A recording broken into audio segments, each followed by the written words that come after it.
Ayan, viral nga ngayon si Ating sa kanyang suot sa graduation. So, dahil maraming ang nagsasabi doon na, ayun, agaw pansin nga naman kasi siya ganun yung suot niya para pang ABS-CBN ball. Pero nasa sa kanya naman kasi yung kung anong susuotin niya, guys. Pero kasi ako nung graduation ng anak ko na daycare pa lang yun, guys, ah. Nag-ayos din naman ako, syempre, bukod sa proud ako sa anak ko. Ayan, nag-ayos ako, nakadress din naman ako. Pero hindi naman siya yung katulad sa kanya na mahalay. Kasi hindi man ako suot talaga ng mga mahalay. Pero nasa inyo naman kasi yun, guys, kung anong suotin ninyo. Akin ang sunod ko nun is naka-dress ako. Parang may binyag din. Ah. Pero light pink siya. Ayan, nasa inyo naman yan, guys. Kayo naman nagdadala niyan. Yun nga lang kasi talagang meron talagang may masasabi talaga yung mga tao sa atin. Kasi may mata sila, guys, eh. May mapupuna talaga sila. Lalo na ang suot kasi ni ate is halos kita na yung kanyang dibdib, tsaka yung iba sila sabi may edad na, ganyan, tapos nagaganon pa. So, nasa kanila na yung kung anong suotin nila, guys. Hindi talaga nawawala yung mga bashers dyan, mga marites na yan.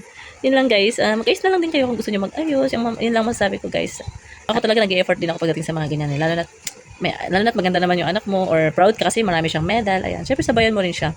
Minsan lang din naman kasi yung moment na yun sa buhay natin. So, pagandaan natin. Yung iba nga, guys, eh, wala nga pumupuntang nanay, eh. Yung anak naglalakad mag-isa kaya ang sama ng loob. At least yung pumunta yun sa anak niya at proud na proud siya kahit na agaw eksena talaga siya dun sa graduation ng anak niya. Siguro yung iba hindi na paghandaan. Eh, yun na paghandaan niya eh. So, ayun guys. Yun na masabi ko.